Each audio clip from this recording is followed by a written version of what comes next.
Bonjour, alors la solution que je vais vous présenter aujourd'hui est l'arbre fourrager utilisé dans l'alimentation des troupeaux comme levier d'adaptation à la sécheresse. Alors pourquoi parlons de sécheresse aujourd'hui en Normandie? Déjà depuis les années 1900, nous avons gagné 1,7 degré et les études du GIEC normand prévoient déjà une augmentation de 1 à 3,5 degrés d'ici 50 ans. Le problème c'est que les prairies en Normandie sont composées majoritairement de raies gras qui est en stress thermique dès 25 degrés et donc qui bloque sa croissance physiologique. Nous avons la chance en Normandie d'être une région où le bocage normand a été assez préservé. Et donc là, les haies en fait, vont apporter de l'ombre qui va permettre l'étalement de la croissance de l'herbe et ça va aussi apporter de l'ombre aux vaches. Il faut savoir que dès 25 degrés, une vache peut perdre 1 litre à 4 litres de lait dû au stress thermique. Et au-delà de l'ombre, les haies vont aussi apporter l'effet coupe-vent qui permet d'éviter la déshydratation. Et elles vont améliorer l'infiltration de l'eau et limiter l'érosion. Et ce n'est pas tout, car les haies ont aussi l'avantage de présenter un intérêt fourrager pour les bêtes. L'INRA de Lusignan a récemment publié des études qui montrent que le mûrier blanc et le frêne ont une valeur en termes de digestibilité et de matière azotée supérieure au raies gras et à la luzerne. Et il y a aussi d'autres espèces de la haie comme le noyer, le châtaignier, les vignes, le tilleul et l'aulne blanc qui ont des valeurs tout à fait comparables et très intéressantes. Dans l'alimentation des troupeaux, ça peut comporter 10 à 30% pour les vaches, 5 à 20% pour les chevaux, 70% à 100% pour les chèvres et 20 à 60% pour les moutons. Donc dans ces conditions, l'arbre fourrager peut être très intéressant parce qu'il va permettre du coup d'avoir une alimentation complète et surtout donc pallier à un déficit de fourrage. On a des éleveurs dans les réseaux des CIVAM qui utilisent l'arbre fourrager déjà depuis plusieurs années et de différentes façons. Donc, par exemple, il peut être pâturé directement sur les arbres, donc ça va être sur les linéaires de haies, les animaux vont pâturer au fur et à mesure. Ça peut être aussi donc, la rame au sol, c'est-à-dire que là, comme on peut le voir sur les photos, les agriculteurs vont couper des branches des arbres et les animaux vont pouvoir venir pâturer directement de ce qui a été coupé.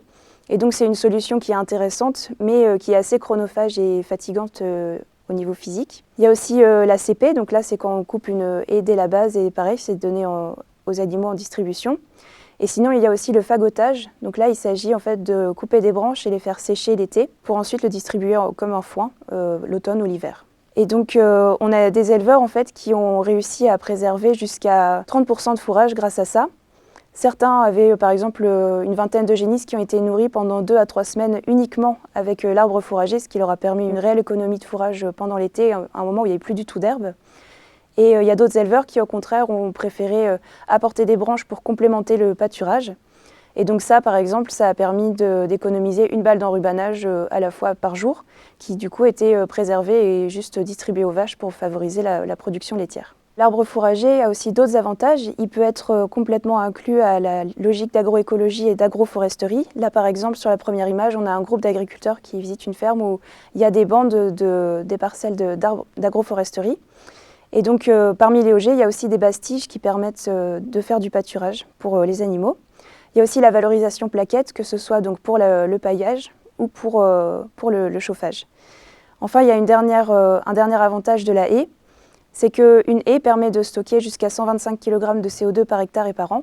Et donc, c'est très intéressant pour les nouvelles valorisations au carbone. Et enfin, l'arbre fourrager, c'est un levier qui est évidemment cumulable aux autres leviers pour les périodes de stress thermique et de manque de fourrage. Donc c'est par exemple l'adaptation du pâturage aux périodes hivernales.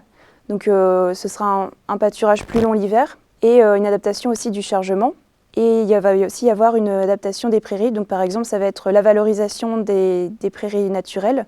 En allongeant la durée des prairies, elles vont être plus adaptées au réchauffement climatique et mieux résistantes, plus résilientes.